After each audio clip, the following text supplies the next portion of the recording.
어느 교회 청년부 얘기입니다. 기도를 뜨겁게 하는 그런 청년부였습니다.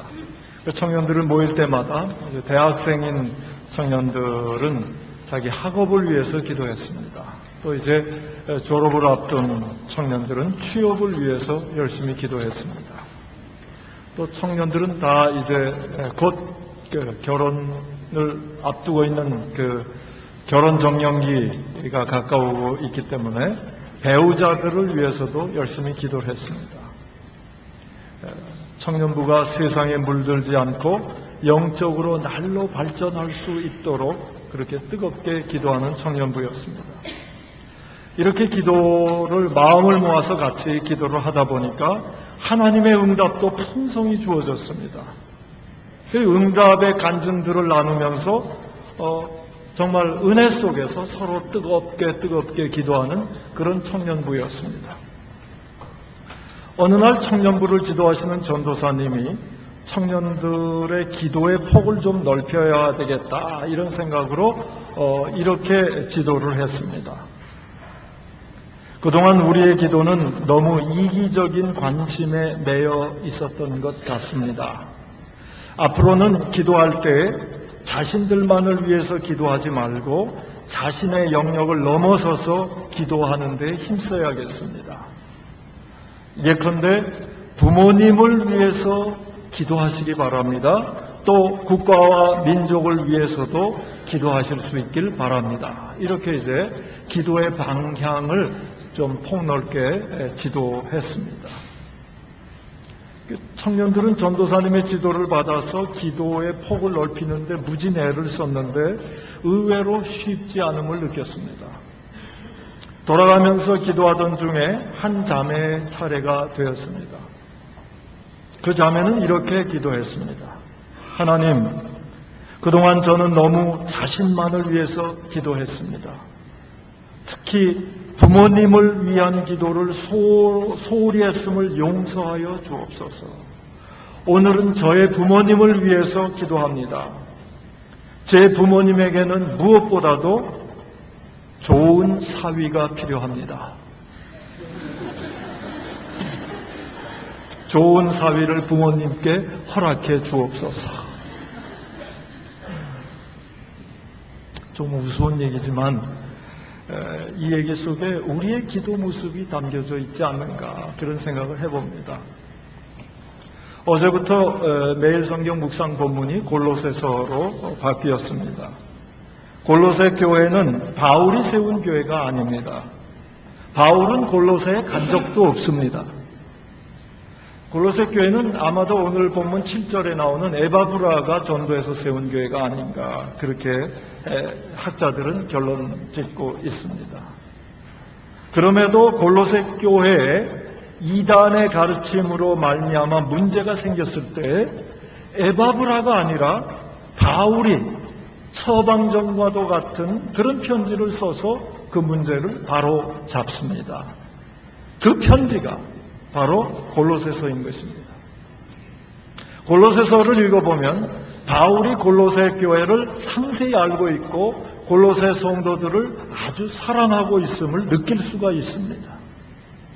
그리고 또한 이 골로새 교인들을 향해서 골로새서를 통해서 하는 말 속에 바울의 말 속에 거역할 수 없는 하나님의 권위가 느껴져 옵니다. 어떻게 바울이 그런 깊은 사랑과 권위를 가질 수 있었을까요? 그 비밀이 바로 오늘 읽었던 본문 속에 나타나고 있습니다. 특별히 3절과 9절을 주목하면서 오늘 한 가지 하나님의 메시지를 받고자 합니다. 1절과 2절에는 통례적인 인사입니다. 그 인사가 마쳐지자마자 3절에 대뜸 바울이 하는 말이 있습니다. 제가 한번 읽겠습니다. 3절입니다. 우리가 너희를 위하여 기도할 때마다 하나님 곧 우리 주 예수 그리스도의 아버지께 감사하노라. 한 번 기도한 게 아니란 얘기예요. 기도할 때마다 골로새 교회를 두고 골로새 성도들을 위해서 바울이 끊임없이 중보기도했다는 얘기입니다.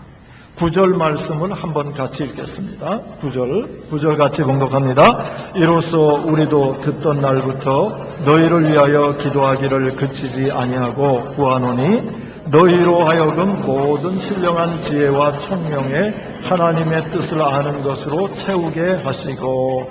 아멘. 3절에 너희를 위하여 기도할 때마다 꾸준히 기도했다는 뜻이고요. 9절에 너희를 위하여 기도하기를 그치지 아니하고 기도하노니. 한 번도 만나본 적이 없는 사람, 성도들을 위해서, 한 번도 방문해보지 못한 그 지역을 위해서 기도하기를 그치지 아니하고 기도한다. 사도 바울의 중보기도의 모습을 볼 수 있습니다. 바울은 골로새서를 쓸 때 로마에서 옥중에 있었습니다. 부자유한 감옥 생활, 그리고 한 번도 보지 못한 그 사실에 전혀 위축되지 않고 이토록 당당히 말할 수 있었던 것은, 골로새서를 이렇게 권위 있게 쓸 수 있었던 것은 바울이 골로새 교회를 위해서 지속적으로 중보기도 하였기 때문입니다. 골로새서의 권위와 능력은 중보기도에서 나온 것입니다. 골로새서가 성경이 될 수 있었던 것은 그만큼 골로새 교회를 향한 하나님의 마음과 바울의 마음이 일치했기 때문입니다. 한 번도 가보지 않은 교회를 향한 편지가 하나님의 영감과 능력으로 충만하게 된 것은 바로 중보기도 때문입니다. 바울의 끊임없는 골로새 교회를 향한 중보기도 때문에 하나님의 영감, 하나님의 성령을 통한 하나님의 마음과 사도 바울의 마음이 완전히 일치를 이룰 수 있었던 것입니다. 그래서 성령의 감동으로 쓰여진 것이 분별되어서 골로새서는 성경에 들어오게 된 것입니다. 중보기도의 위력은 이토록 대단한 것입니다. 그럼에도 우리의 기도 생활에서 중보기도의 위력을 잘 느끼지 못하고 또 중보기도를 소홀히 하게 되는 이유가 무엇일까요? 그것은 우리가 기도 생활을 하지만 우리가 여전히 육적인 것, 보이는 것에 매여서 기도하기 때문입니다.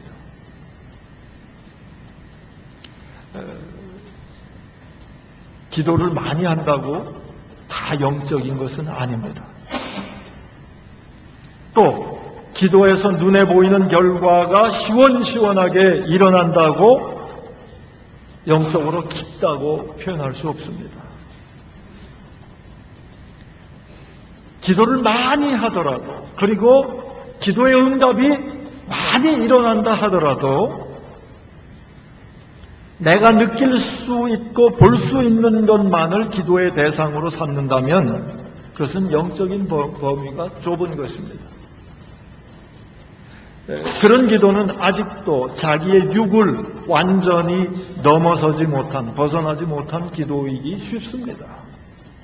그저 하나님의 넓고 자유롭고 광대한 영적인 세계의 문턱에 있을 뿐입니다.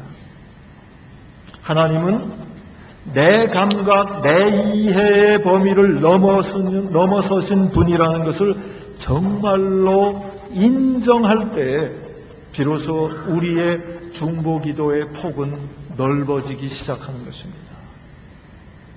사도 바울은 그런 상태에 있었던 것입니다. 조금 더 세밀하게 좀 접근해 보겠습니다. 말씀드린 두 가지 초점을 좀 자세하게 좀 풀어보고자 합니다. 첫째, 기도를 많이 한다고 영적인 깊이가 깊다. 우리는 흔히 그렇게 생각할 수 있지만 꼭 그렇다고 말할 수 없습니다. 기도의 영적인 깊이는 기도의 양보다 기도자의 영이 하나님의 영과 얼마나 일치되었는가에 달려 있습니다. 물론 기도의 시간을 많이 가질 때 점점 더 하나님의 세계를 경험할 수 있게 됩니다. 그런데 그렇게 하나님의 세계를 더 넓고 깊게 경험하게 되는 이유는 기도의 시간이 많은 것 때문이라기보다는 기도를 많이 하다 보니까 점점 더 하나님의 영과 기도자의 영이 더 많이 일치되기 때문에 하나님의 세계를 더 깊이 알게 되는 것입니다. 비유를 하나 들어서 말씀드리겠습니다. 회사에서 중력회의를 할 때 많은 말을 한 사람이 큰 영향력을 갖느냐? 꼭 그렇지 않습니다. 그렇다고 해서 말을 별로 안 한 사람, 말을 적게 한 사람의 영향력이 그럼 큰가? 그렇지도 않습니다. 어떤 사람이 큰 영향력을 갖는가? 회장의 의중과 고민을 알고 그것에 정답을 내는 중력이 영향력을 가집니다. 그 사람의 말이 통과가 됩니다. 기도도 마찬가지예요. 하나님의 의중을 알고 하나님의 마음과 일치한 영으로 드리는 기도는 짧아도 하나님께서 들으시고 응답하십니다. 기도는 양보다 하나님의 영과 우리의 영의 일치가 더 중요한 것입니다. 둘째 초점으로 넘어갑니다. 내가 느낄 수 있고 볼 수 있는 것만을 위해서 기도한다면 설사 기도의 응답이 시원시원하게 남들보다 기도의 응답이 잘 이루어진다 하더라도 그것은 영적으로는 협소한 기도일 뿐입니다. 기도가 정말 영적인가 아닌가의 기준을 응답에 두면은 문제의 소지가 있습니다. 또한 예를 들어보겠습니다. 아기들이 원하는 것은 부모가 대부분 들어줍니다. 아기일수록 잘 응답해 주죠. 그런데 부모가 다 들어준다고 그 아기가 부모의 마음을 다 알고 있는가? 그렇지는 않습니다. 그건 별개일 거예요.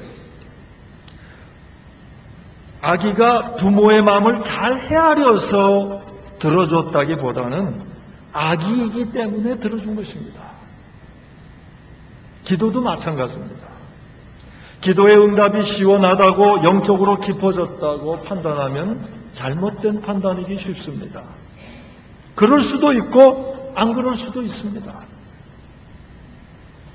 자기가 느낄 수 있는 것, 눈에 보이는 것만을 위해서 기도하는 것은 악의의 기도입니다.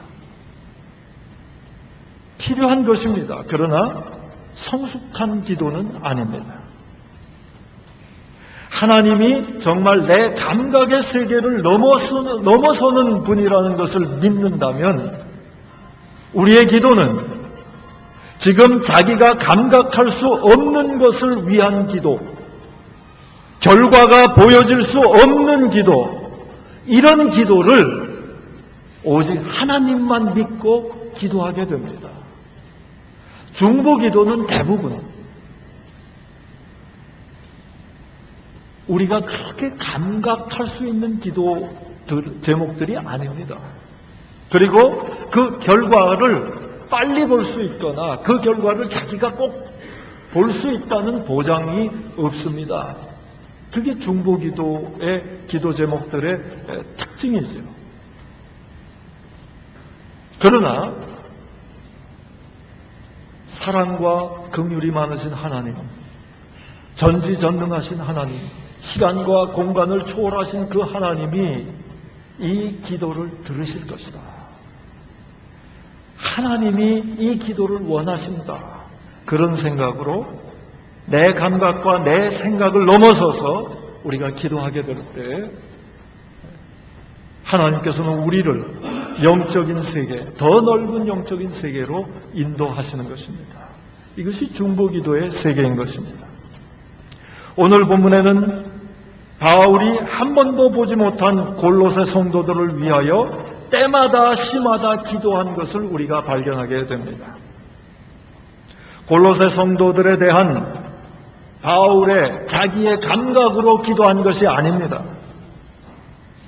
골로새 성도들을 향한 하나님의 감각에, 하나님의 마음에 자기의 감각과 마음을 일치시켜서 기도했던 것입니다. 골로새에 가보지도 않았고 골로새 성도들을 만나보지도 않았지만 바울은 하나님 안에서 이미 갔고 하나님 안에서 이미 만난 것입니다. 이것이 중보 기도자가 경험하게 되는 영적인 세계인 것입니다. 넓은 세계인 것입니다. 이 신비로, 이 바울의 중보 기도를 통해서 바울이 경험했던 그 넓은 세계, 그래서 한 번도 가보지 않고 한 번도 만나보지 않은 사람들에게 쓴 이 편지가 그토록 권위와 위력이 있도록 만들어주는 그런 하나님의 신비, 이 신비로 우리를 오늘 초대하고 계시는 것입니다. 중보 기도의 폭을 바울처럼 넓혀라. 내 넓은 세계를 보여주리라. 이것이 오늘 우리에게 주시는 메시지인 것입니다. 이전에 한번 말씀드린 적이 있지만 제 마음에 중보 기도 그러면 아주 깊이 각인되어 있는 기도 교훈이 있어서 한 번 더 소개하고자 합니다. 몇 년 전에 드렸기 때문에 많은 분들은 또 기억을 처음 들으시겠지만 제가 한 번 더 소개하고자 하는데요. 강원도 신림의 치악산 중턱에 가나안 농군학교가 있습니다. 가보신 분도 계시리라고 생각합니다. 제가 신대원에 들어가기 전에 40일 기도를 하러 그곳에 찾아갔었습니다. 산 아래쪽에는 농장이 있고 중턱에는 농군학교가 있어요. 교실이 있고 기숙사가 있고 맨 위에 개인 기도실이 많이 있습니다.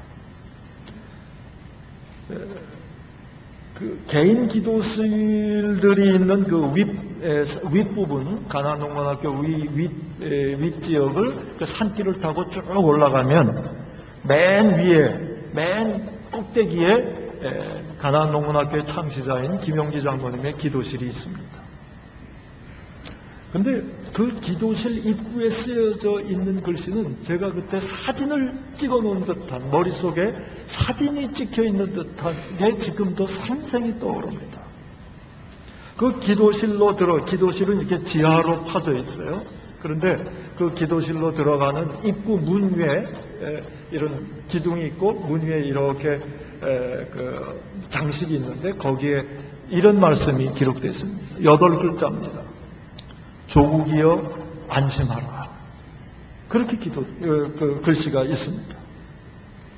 김용기 장로님은 어김없이 새벽 4시에 기도하러 올라가십니다. 조국이여 안심하라. 내가 기도한다. 이 기도를 하나님이 들으신다. 이런 마음으로 조국을 위해서 매일 새벽 기도하셨던 것입니다. 우리나라에 새벽 기도하는 분들이 많지만 그 중에서도 김 장로님을 하나님께서 얼마나 대견해 하셨을까 그렇게 생각이 됩니다. 하나님께서 김 장로님의 기도 시간을 얼마나 기쁘게 기다리셨을까 그런 생각이 들어요. 아기 때 또 유치원쯤 다니는 그런 어린아이 때 자식들이 귀엽고 참 귀하죠. 기쁘죠. 그런데 자식들이 20살 넘어서 이제 성인이 되었을 때 모습만 닮은 게 아니라 생각하고 판단하는 것이 부모를 닮아서 참 그럴듯하게 가르쳐주지도 않았는데 부모의 마음과 흡족한 판단을 하고 행동을 할 때 부모가 얼마나 흡족합니까? 대견합니까? 아기 때의 만족과는 또 다른, 질이 다른 그러한 기쁨을 가지게 됩니다. 저는 김용기 장로님께서 조국이여 안심하라라는 그런 표어를 걸고 조국을 위해서 새벽마다 기도할 때 우리 하나님께서 참 기뻐하셨을 것 같아요. 네가 내 마음 안다. 네가 대한민국을 향해 가지고 있는 내 마음을 알고 기도하는구나. 그런 마음 드셨을 거예요. 우리 조국은 5,000년 역사 동안 안심할 만한 때가 별로 없었습니다. 그럼에도 험난한 길을 잘 헤쳐나온 것, 하나님의 창세전부터 우리 한민족을 향한 뜻이 있다고 생각합니다. 특별히 일제시대 이후에 그 모진 풍파 속에서 그 험난한 길을 잘 헤쳐나와서 지금의 조국이 될 수 있었던 것은 새벽마다 조국을 위해서 중보기도하신 믿음의 어르신들의 기도가, 중보기도가 있었기 때문이라고 저는 확신합니다. 예수님께서는 요한복음 17장에서 이렇게 우리를 위해서 2000년 전에 중보기도 해주셨습니다. 그들을 진리로 거룩하게 하옵소서. 아버지의 말씀은 진리니이다. 아버지께서 나를 세상에 보내신 것 같이 나도 그들을 세상에 보내었고 또 그들을 위하여 내가 나를 거룩하게 하오니 이는 그들도 진리로 거룩함을 얻게 하려 함이니이다. 내가 비옵는 것은 예수님의 기도입니다. 내가 비옵는 것은 이 사람들만 위함이 아니요 그 당시 제자들만 위함이 아니요 또 그들의 말로 말미암아 나를 믿는 사람들도 위함이니 이렇게 기도하셨어요. 우리를 위해서 일찍이 2000년 전에 기도해 주신 것입니다. 예수님께서는 2000년 전에 우리가 거룩해지도록 중보기도 하셨습니다. 우리의 능력으로는 우리가 죽었다 깨도 거룩해질 수 없습니다. 그러나 그리스도의 중보기도의 능력으로 우리같이 부족한 사람도 거룩해질 것을 믿습니다. 그리스도의 중보기도 때문에 우리 교회가, 우리 한국 교회들이 거룩하게 될 날이 올 것입니다. 이 믿음으로 우리도 중보기도를 보태야겠습니다. 사도 바울과 같이 골로새 교회를 위해서 기도한 사도 바울과 같이 우리도 때마다 시마다 기도하기를 우리 하나님이 기다리고 계세요. 그런 성숙한 모습 되기를 기다리고 계시고 그렇게 우리가 중보기도 할 때 우리를 얼마나 대견스럽게 여기시고 사랑의 마음으로 우리를 감싸시고 흐뭇하게 생각하실지 상상하시기 바랍니다. 오늘은 대림절 셋째 주일입니다. 추운 겨울 아기 예수 탄생을 위해서 만삭이 된 마리아를 인도하면서 요셉이 빈 방을 찾는 시기입니다. 만삭이 된 아내 마리아의 손을 붙들고 출산을 위한 좀 그래도 안락한 그런 빈 방을 찾아 헤매면서 그러나 그 빈 방이 나오지 않아서 가장으로서의 불안과 염려 속에서 그리고 추위와 냉대 속에서 빈 방을 찾고 있는 마리아와 요셉, 그런 사람들이 오늘날도 있습니다. 불안과 염려, 추위와 냉대 속에서 그저 작은 공간을 원하는, 작은 배려를 원하는 그런 사람들을 위해서 중보기도하는 시기가 바로 대림절입니다. 대림절을 중보기도로 좀 보내라. 우리 아버지가 이제는 큰 자녀들에게 오늘 말씀하시는 거예요.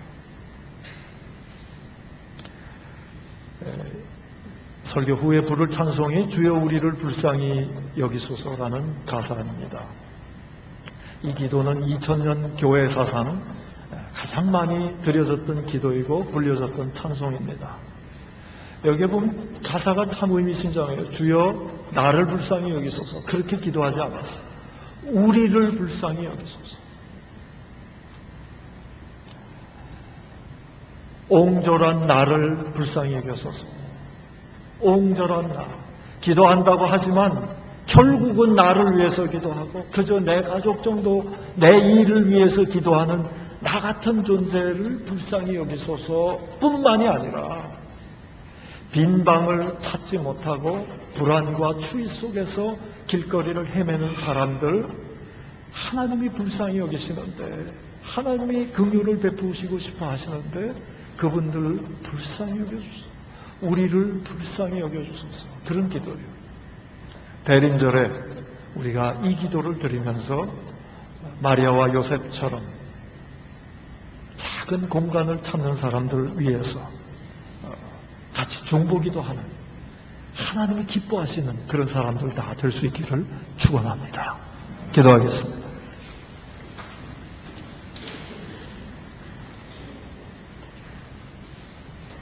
잠시 침묵 속에서 예수님을 잉태한 마리아처럼 그리고 그 아버지 요셉처럼 빈 방을 찾으며 불안과 염려 속에 있는 사람들이 누군가를 마음속에 떠오르게 해달라고 그렇게 기도할 수 있기를 바라고요. 그리고 그분들을 위해서 이 대림절 기도하는 저와 여러분 될 수 있기를 바랍니다. 잠시 침묵 속에서 기도하겠습니다.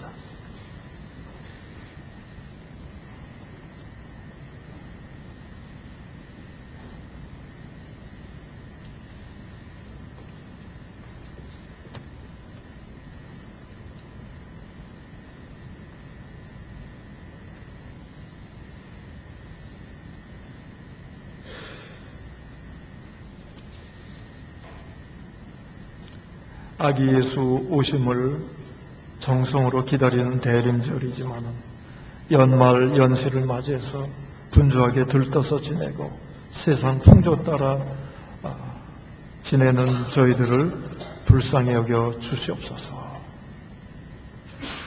기도한다고는 하지만 그저 나를 위해서, 내 가족을 위해서, 내 일을 위해서만 집중해서 기도하는 저희들의 좁은 마음, 옹졸한 마음을 불쌍히 여겨 주시옵소서. 그렇기에 지금도 추위와 냉대 속에서 또 불안과 염려 속에서 그저 작은 공간을 원하며 찾아 헤매는 하나님이 사랑하시는 바로 그분들을 위해서 독생자를 내어주신 그런 사람들 불쌍히 여겨주시고 긍휼을 베풀어 주시옵소서. 주여 우리를 불쌍히 여겨주시고 우리에게 긍휼을 베푸사 주님의 마음과 일치를 이루는 마음 되게 하여 주시옵소서. 주님의 영과 우리의 영이 일치되어서 아버지 하나님이 간절히 원하시는 그것을 우리도 알고 중보기도 하는 성숙한 하나님의 자녀 될 수 있도록 우리에게 강복하여 주시고 그 복된 길을 이 대림절에 놓치지 않도록 우리를 이끌어 주시옵소서. 예수님 이름으로 기도하옵나이다. 아멘.